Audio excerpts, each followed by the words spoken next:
Saludos. Nuestro invitado de hoy nació en Barranquilla, Colombia. En los años 60 emigró para Nueva York.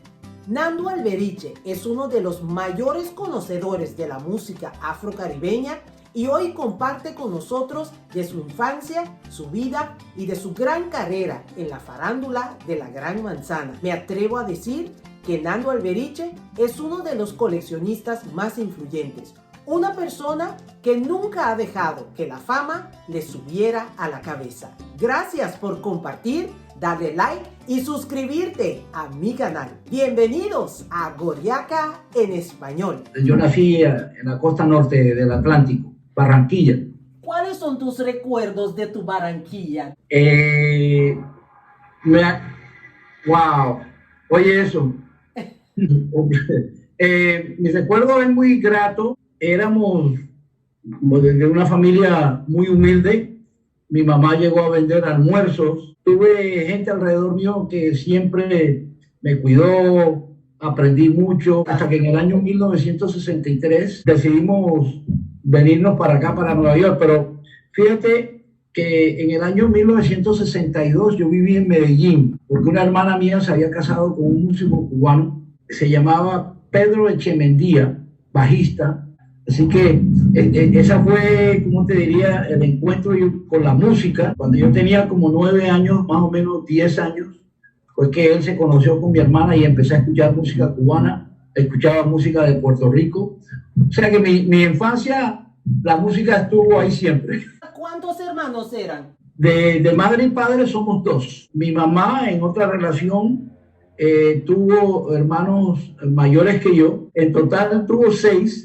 Y 2 fueron de madre y padre, y mi papá italiano, ¿no? Se conoció en Colombia con mi mamá.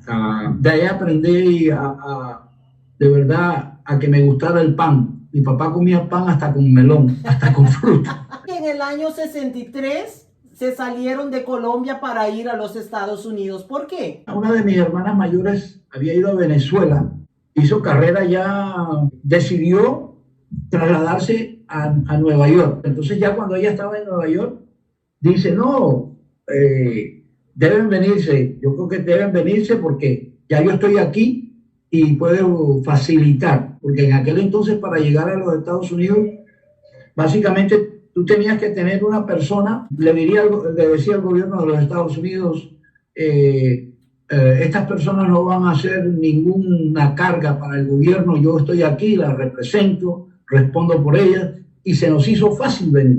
¿Cuántos años tenías en ese entonces? 12 años.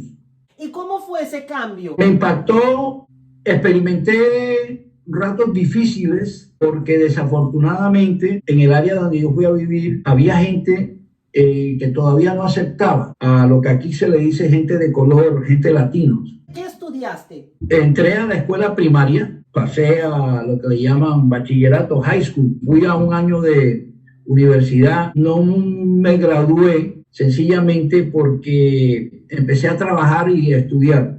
Después me compré un carro, quería como independizarme, ese tipo de cosas. ¿En qué momento te metes a la farándula y a la radiodifusión? Llegué a trabajar en el año 80 a un sitio que hacía carátulas. Esta era una oficina Goriaca donde tú llevabas una cinta y una foto y te entregaban el disco completo.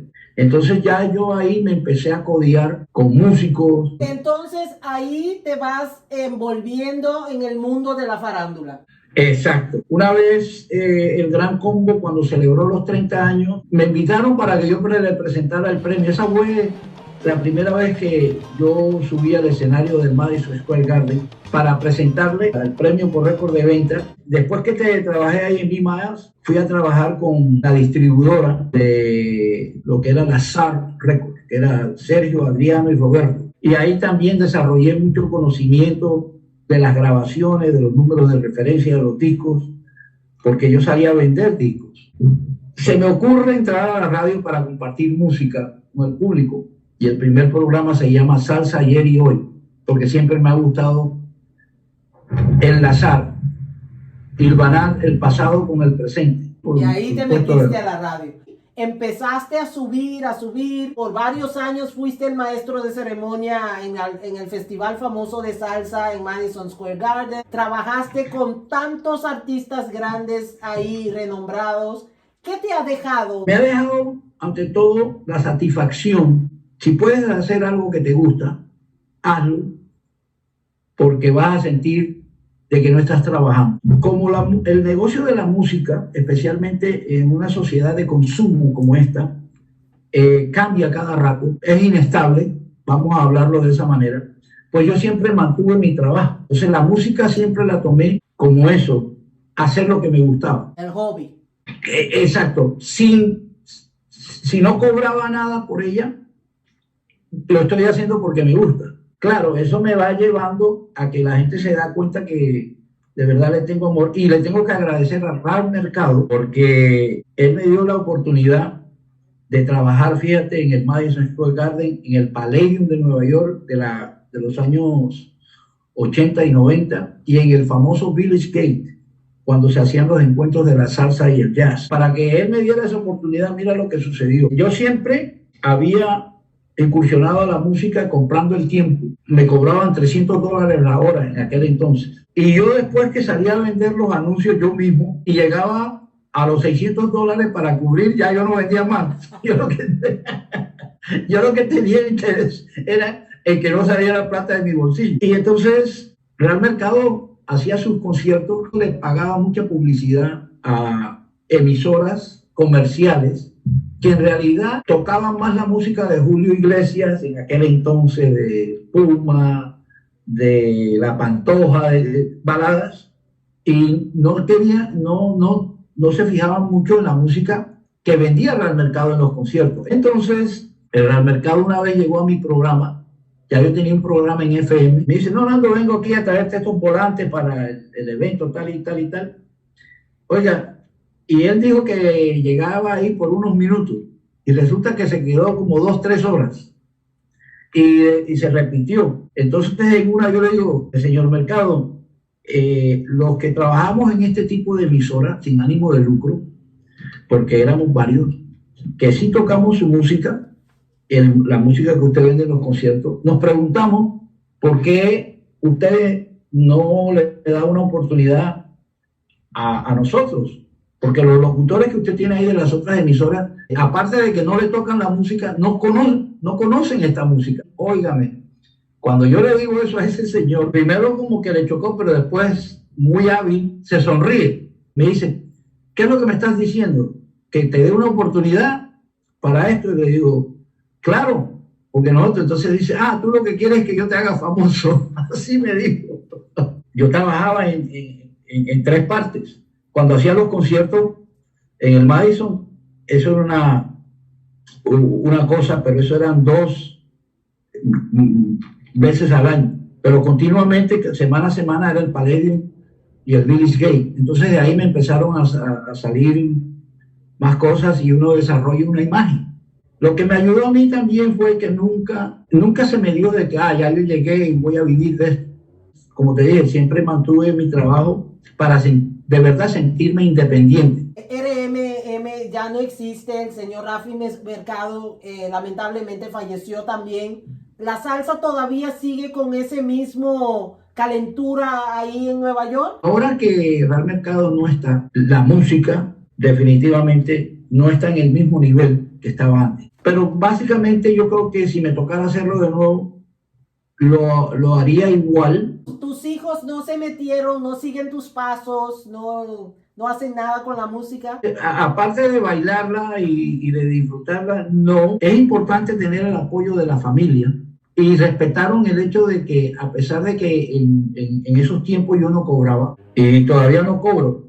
Cuando te digo en esos tiempos no cobraba, es los tiempos antes de empezar a trabajar en la emisora comercial, que sí me pagaba. Leti me grababa los cassettes, yo por ahí tengo las grabaciones cuando Gilberto Santa Rosa, Oscar de León iban a tocar gratis a la emisora para ayudarme a recaudar fondos. Mis hijos, yo los levantaba a las 5 de la mañana cuando trabajaba en Radio Guado, que venía de la emisora, a que me ayudaran a subir los discos, porque en aquel entonces tú tenías que llevar los discos, ¿no? Yo llevaba cassettes, CDs y vinilo. Entonces, no sé si por eso es que ellos se han mantenido alejados de la música.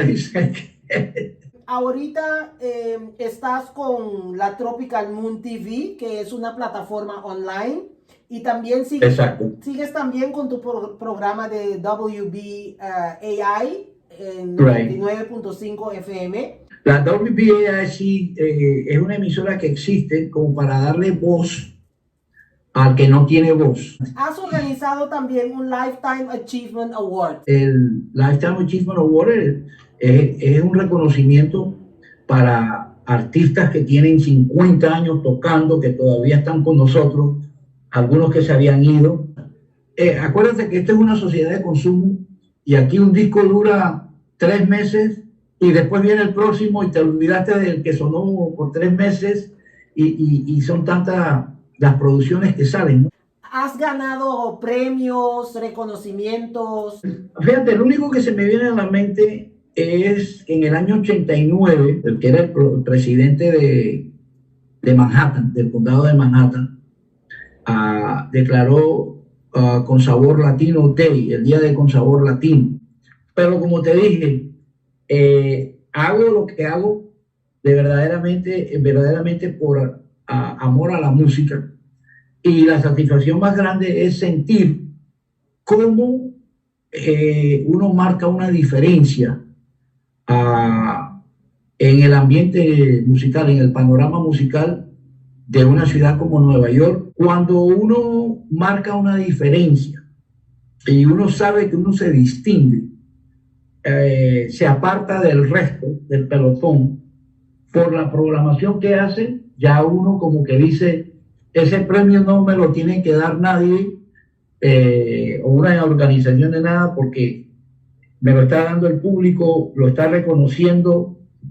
Cuando me dicen, escuchamos tu programa porque sabemos que vamos a escuchar un poquito de lo de siempre, pero vamos a escuchar un poco más de lo que no se escucha en otro lado. Ahora, con toda tu experiencia y todo lo que viviste, todos los bonitos recuerdos, ¿qué más le falta a Nando Alberich para realizarse? Me gustaría siempre marcar diferencia en cuanto a ayudar que la juventud se empape más de esta música. Entonces, me gustaría hacer eventos, ya que la viví en el SOBIS, el Sounds of Brazil en Nueva York. Fui el productor de las noches los lunes y ahí pudimos traer muchas orquestas, especialmente de Cuba, para que el público de Nueva York pues pudiera experimentar eso. ¿Quieres mandarle un saludo a todos los que te están viendo ahora por todas partes? Claro que sí, y agradecerles. El saludo y agradecimiento al mismo tiempo. Yo tuve el gusto de conocerte allá en Curazao y fui invitado a ese festival de salsa. En aquel entonces yo te conocí a ti como una figura de la radio y en la televisión también. Tú también eres un gran ejemplo de lo que es trabajar por amor a la música, y las veces que estuve en Curazao pues la pasé muy, muy bonito, y el amor que tiene Curazao por la música que a mí me gusta, imagínate. Un saludo para toda la gente que me imagino que mira o ve el programa allá en Curazao. Tengo gratos recuerdos. Nando Alberich es un ejemplo de lo que es trabajar con amor a la música. Nando Alberich es Con Sabor Latino. Gracias por darle like, compartir y suscribirte a mi canal. Que Dios me los bendiga y hasta la próxima. Chao.